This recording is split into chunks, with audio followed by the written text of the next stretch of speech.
ada satu yang sangat indah, yang dalam hal ini adalah upaya sahabat-sahabat pewarna untuk kembali merajut kebersamaan. Kebersamaan dalam perbedaan, kebersamaan untuk saling memahami dalam rangka membangun hidup bersama di bumi yang sama, di zaman yang sama, dalam kerukunan di atas perbedaan-perbedaan yang ada. Karena ada satu hal yang pasti bahwa manusia bisa memilih apapun.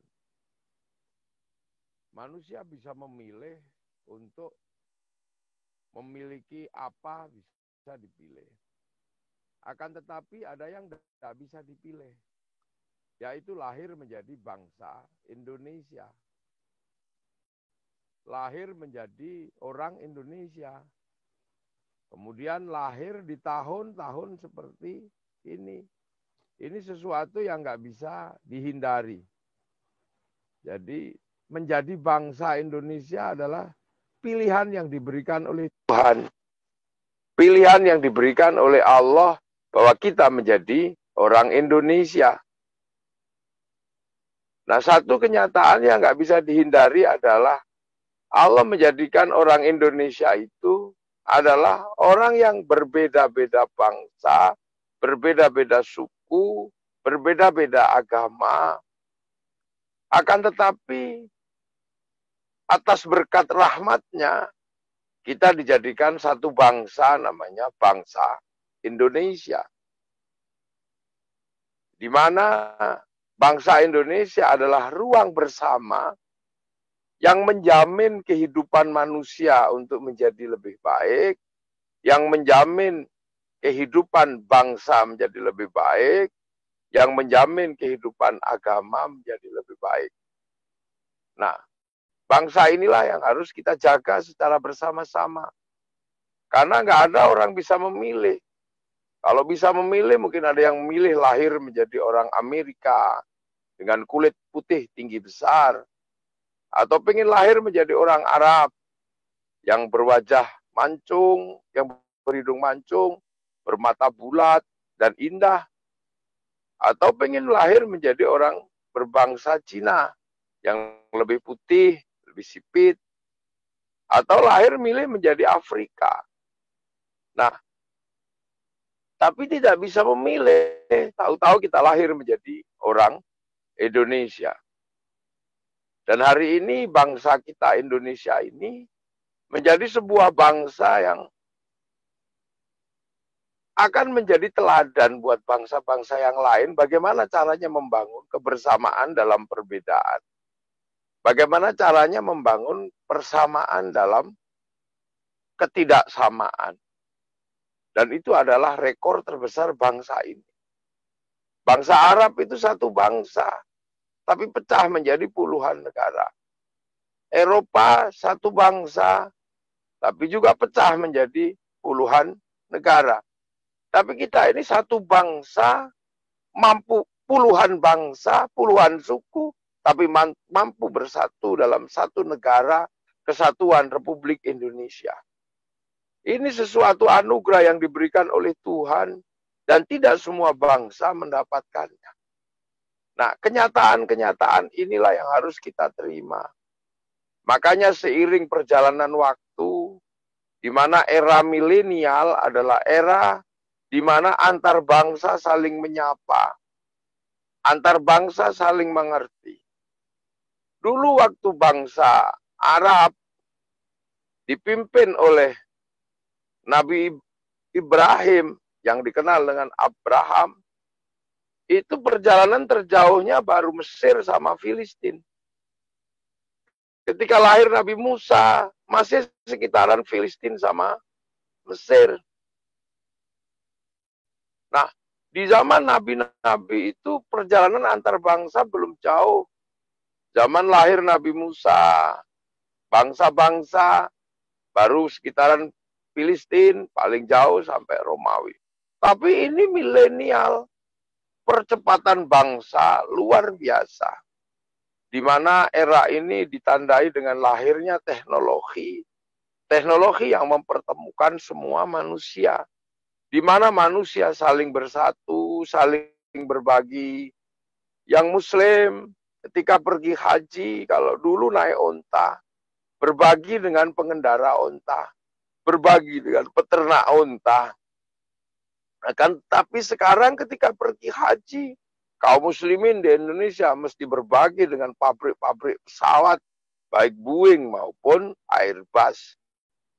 Ketika harus pergi haji, maka berbagi dengan teman-teman yang menguasai perbankan, karena ONH harus lewat bank. Ketika perempuan-perempuan Indonesia pengen cantik, harus berbagi dengan orang-orang Perancis yang pintar bikin bedak, pintar bikin parfum. Ketika saya sendiri sedang berada di Jawa Tengah, di Jogja, saya bisa bersilaturahmi dengan sahabat-sahabat pewarna yang ada di Banten, yang ada di Jakarta. Yang memfasilitasi siapa? Zoom, sebuah teknologi baru. Yang dulu ini hanya bisa dilakukan oleh para wali, para pendeta kelas super, di mana bisa berbicara dari jarak jauh. Oleh zaman baru, ternyata ini bisa diwakili oleh siapa yang punya kuota. Di situ ada Mark Zuckerberg, ada Google. Ini era baru, di mana antar bangsa saling ketemu dan saling membutuhkan. Teman-teman di masjid, di tempat saya ngaji, ketika kemudian pengen didengar dari jarak yang jauh, butuh orang-orang Jepang untuk bagaimana menyampaikan suara yang jauh. Kan gitu. Nah, dunia sekarang sudah berbeda dengan dunia yang dulu. Di mana orang bisa mandiri sendiri, sesama bangsanya sendiri. Hal ini tidak bisa. Ini adalah satu dunia baru yang kemudian orang sebut sebagai dunia milenial. Saling berbagi, saling bertemu. Orang Nasrani ketika melakukan ritual keagamaan, kemudian butuh pasang tenda. Mungkin yang pasang tenda Muslim.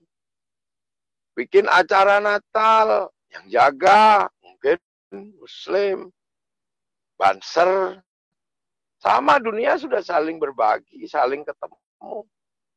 Ya, kita hari ini saya mengadakan Zoom dengan penjenengan yang ada di Jakarta. Saya menggunakan handphone. Handphone juga bukan produksi bangsa Indonesia. Ini produksi yang saya pakai kebetulan produksi Korea. Nah, situasi ini adalah situasi zaman baru, situasi dunia baru, di mana antar bangsa saling ketemu, antar bangsa saling berbagi. Dulu 30 tahun yang lalu, Abang Philip misalnya, ketika harus melihat Afrika, mesti nunggu acara flora dan fauna, yang terkadang masih diganggu dengan kehadiran kelompok capir. Hari ini tidak perlu lagi, karena dengan dunia baru kita tinggal ketik smartphone. Tulis saja itu apa? Gajah Afrika atau apa. Lah, ini dunia baru. Semua harus direspon dengan cara yang sangat baru. Di mana sekarang anak-anak Amerika menggunakan WhatsApp, anak Indonesia juga menggunakan WhatsApp. Anak Afrika menggunakan WhatsApp, di ujung Ternate menggunakan WhatsApp, di ujung Irian menggunakan WhatsApp. Ini sebuah dunia baru. Dunia yang akan dialami oleh semua manusia, bukan hanya manusia keluar dari bangsanya, keluar dari pulaunya, tapi sekarang antar manusia, keluar antar penjuru, antar negara, transnasional budaya, transnasional ideologi. Nah, inilah saatnya manusia mulai memikirkan bagaimana dengan percepatan seperti ini, dengan dunia baru seperti ini, kita menjaga bagaimana hidup kita ini tetap bisa bersama-sama. untuk merespon sesuatu yang akan semakin cepat. Ini butuh sesuatu yang luar biasa. Maka saat-saat seperti ini, kita tiba-tiba punya anak-anak ngerti betul tentang Amerika. Kita punya anak-anak ngerti betul tentang Arab, ngerti betul tentang Cina. Padahal dia tidak pernah kemana-mana.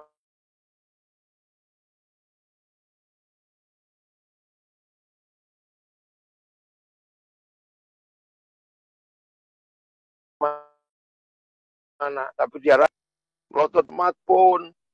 Ini yang tiba-tiba jago. Akan tetapi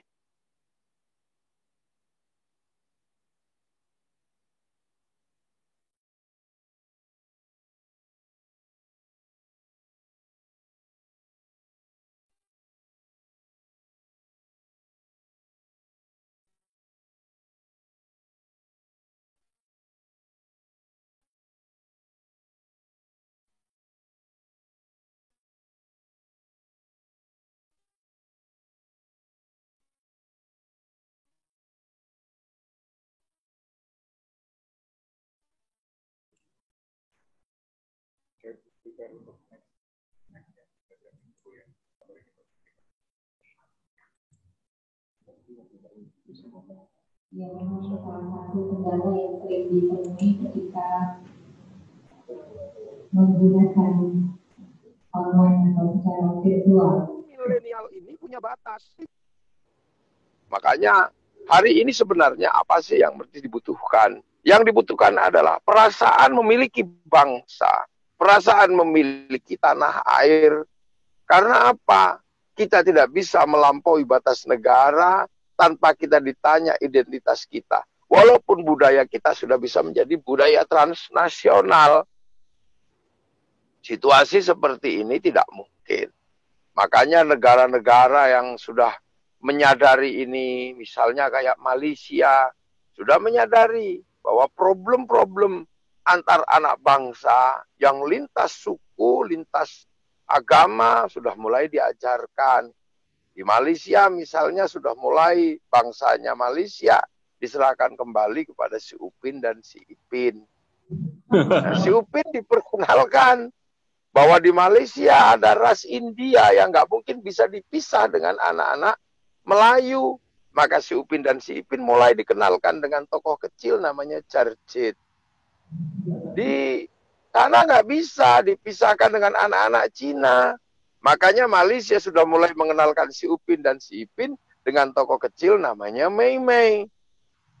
Nah, di sana juga nggak bisa dipisahkan. Ada anak-anak Indonesia, anak-anak dari Jakarta. Makanya dia sudah mulai dikenalkan dengan tokoh kecil yang namanya Susanti. Ini adalah caranya bangsa Malaysia agar orang kemudian mempunyai kepekaan terhadap perbedaan di dalam bangsanya. Dan itu sudah dilakukan dulu, bagaimana membangun rasa cinta pada bangsa. Tanpa melihat perbedaan-perbedaan, sudah diajarkan dari dulu.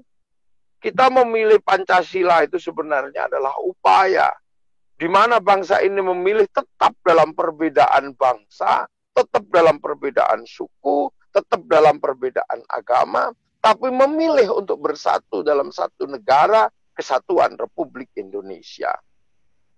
Dan bangsa ini tidak boleh kalah dengan apapun. Bahkan bila perlu kayak Amerika. Amerika untuk mempertahankan bagaimana anak-anak bangsanya tetap mencintai bangsanya. Dengan sekian perbedaan. Kekalahannya di Vietnam jelas gak bisa ditutup. Tapi bangsa Amerika gak boleh malu. Maka dia tutup itu semua dengan bikin film Rambo 1-6. Ini cara mereka. Ketika kalah dengan penetrasi Cina dalam urusan spiritual, Amerika nggak mau malu. Dia bikin American Shaolin, American Kung Fu. Ketika dia nggak mau kalah penetrasi dengan Jepang, dalam soal budaya, dalam peradaban, karena mereka bangsa urban, non-spiritual, maka biar nggak kalah dengan Jepang, nggak malu dia bikin American Samurai, American Ninja. Bahkan kemudian ninja terakhir atau samurai terakhir dari Amerika namanya Tom Cruise. Dalam sebuah film, The Last Samurai. Ini cara-cara bangsa lain memperkenalkan bagaimana bangsanya agar dimengerti. Satu contoh di Jepang, konflik Tokugawa dan restorasi Meiji itu sebuah konflik peradaban, peralihan dari rezim samurai ke rezim revolusi industri. Tapi pembantaian-pembantaian besar itu tidak boleh diulang. Maka anak-anak kecil diajarkan agar tidak mengulang itu. Dikenalkan dengan sebuah film sederhana yang dikasih judul Samurai X. Dengan tokohnya Shirouri Kenshin atau si Kenji Himura. Ini adalah cara merawat bangsa. Nah, cara-cara ini untuk apa? Karena 50 tahun lagi, 40 tahun lagi, anak-anak bangsa ini yang sudah mulai pinter, ini akan mulai mengerti bahwa tidak selamanya bangsa itu menjadi bangsa yang konsumtif.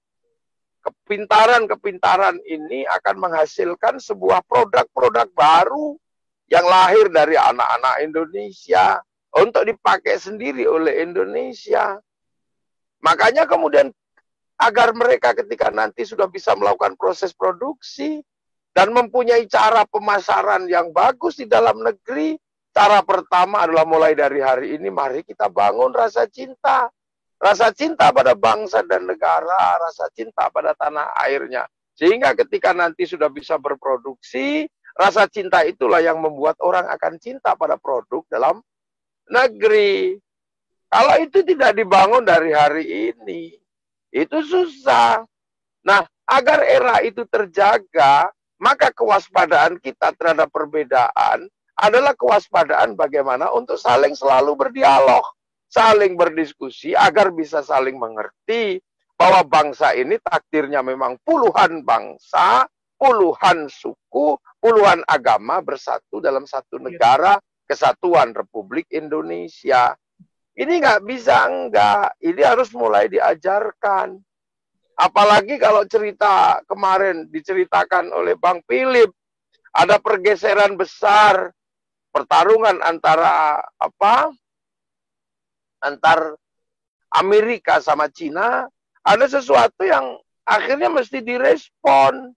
Kalau sudah berbicara bangsa-bangsa kayak bangsa Cina, ini masalahnya produktivitas.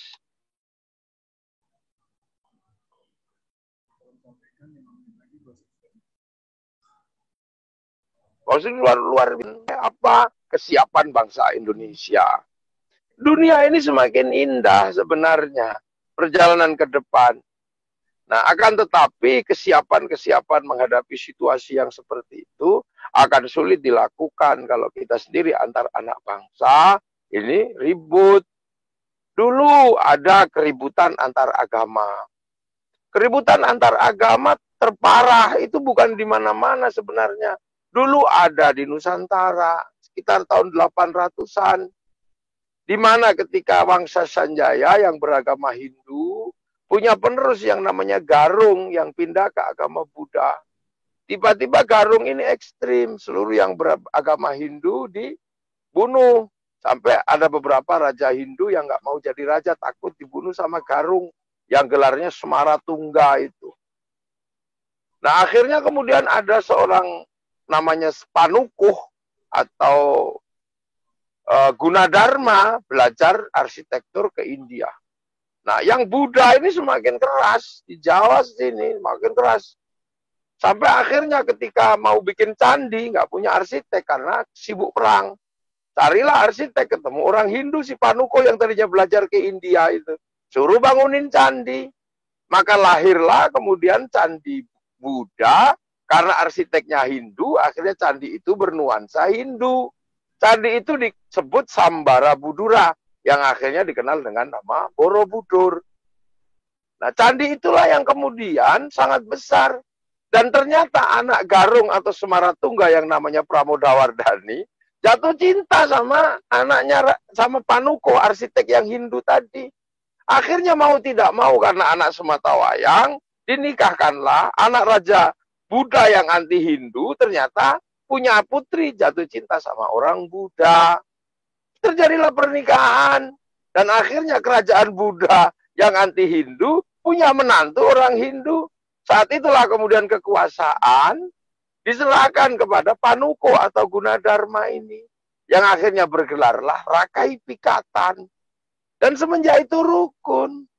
Makanya kalau kita ribut antar agama, ribut antar suku, apalagi ribut karena pilpres, mesti disudahi. Jangan-jangan anak kita nanti jatuh cinta, kita yang susah.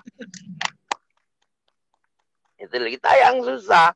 Loh akhirnya yang Hindu dibikinkan candi, namanya Candi Prambanan. Semenjak itu rukunlah kehidupan di sini. Sailendra punya wangsa Sailendra yang kemudian ada calon raja besar namanya Balaputra Dewa, hijrah ke Palembang membesarkan Sriwijaya, tidak ribut agama karena sudah punya penyelesaian di sini. Sindok yang bergeser ke timur, yang menjadi cikal bakar kerajaan-kerajaan besar di timur, tidak lagi ribut agama, makanya jadi besar. Singasari jadi besar, Sriwijaya jadi besar. Sampai akhirnya kemudian Majapahit harus menerima kenyataan bahwa bangsa Nusantara ini memang dari dulu berbeda-beda. Akhirnya kenyataan memahami perbedaan dikukuhkan dalam sebuah narasi besar namanya Bhinneka Tunggal Ika. Dan semenjak itu bangsa ini saling jaga. Makanya kalau kemudian hari ini saling jaga, bangsa ini besar, ya itu dari dulu ada. Makanya jangan heran kalau kemudian ada hari raya Natal, Banser jaga gereja. Kemudian di Bali ada Idul Fitri, pecalang jaga masjid. Jadi kalau ada Banser jaga gereja, nggak usah ribut, karena itu adalah warisan asli bangsa Indonesia. Ya bukan warisan dari mana-mana. Dan dari dulu kita ini bangsa besar, makanya nggak usah heran. Arab punya cerita cinta namanya Kais dan Laila. Orang Amerika punya, Eropa punya kisah cinta Romeo Juliet. Orang Cina punya kisah cinta sampai Engtai. Kita juga punya kisah cinta yang luar biasa. Ada Panji Asmoro Bangun, ada Roro Mendut, ada Putri Junjung Bui. Citanya besar, ada orang kuat di sana namanya Samson. Di sini ada orang kuat namanya Pahit Lida, Bantung Bondowoso, ada. Di sana ada Ibu Tiri yang kejam, menghasilkan cerita Cinderella. Di sini juga ada cerita Ibu Tiri yang kejam, namanya Bawang Putih, Bawang Merah. Orang Eropa punya kisah cinta, punya binatang bisa ngomong, namanya kura-kura ninja. Itu juga punya, Kancil Nyuri Timun. Jadi ini bangsa sebenarnya setara dan sederajat. Cuman pada saat perebutan kekuasaan, perebutan akses-akses ekonomi politik internasional, ini bangsa ini ada yang terlambat, ada yang telat, ada yang kemudian terjajah. Tapi di era milenial ini kemudian kan sampai pada satu titik di mana manusia dilindungi oleh nation state, dilindungi oleh negara bangsa. Dan negara bangsa yang melindungi keberadaan manusia ini dilindungi oleh United Nation State. Sehingga seluruh bangsa bisa berdamai, seluruh bangsa bisa saling mengerti dan saling menjaga.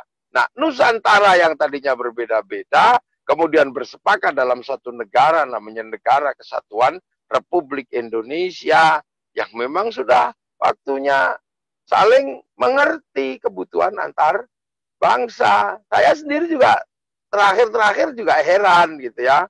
Misalnya caranya Amerika itu lucu. Ketika gagal obligasi dengan Shanghai Corporation, ternyata Amerika punya cara yang lucu ketika dia bayar obligasi gagal.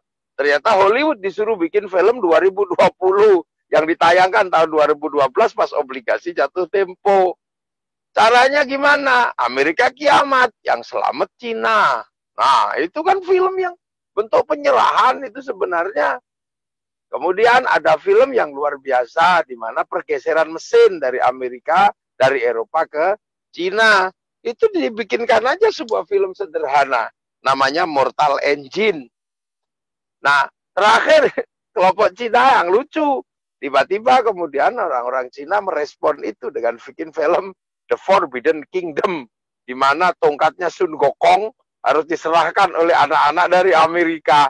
Ini kan bahasa-bahasa kelas berat sebenarnya tentang peta dunia baru, tentang mapping dunia baru.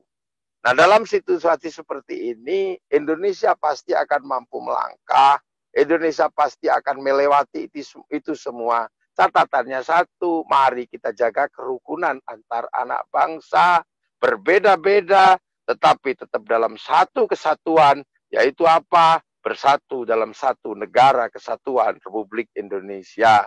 Demikian yang bisa saya sampaikan. Semoga kita bisa mengerti makna perbedaan untuk menopang kehidupan manusia menuju masa depan yang lebih baik. Assalamualaikum, selamat malam, dan salam sejahtera buat kita semua.